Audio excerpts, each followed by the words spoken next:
নমস্কার বন্ধুরা, তোমরা সবাই কেমন আছো? শুভ দুপুর। আজকে এটা হচ্ছে আমার দুপুরের খাবার। আজকে দুপুরের খাবারে কী কী মেনু আছে তোমাদের দেখাচ্ছি। আজকে দুপুরের খাবারে আছে, এটা হচ্ছে কচু বাটা, আর এটা হচ্ছে পটল আলু আর বড়ি দিয়ে সবজি, নিরামিষ সবজি।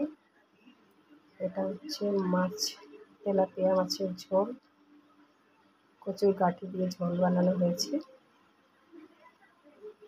আর এটা হচ্ছে চিচিঙ্গা চিপসি, মানে শস্য ফোড়ন দিয়ে ভাজা বানানো হয়েছে। আর এটা হচ্ছে ভাত। তো এটাই আছে আজকে আমাদের দুপুরের খাবার। তোমাদের কার কার পছন্দ আছে কমেন্ট করে জানাবে।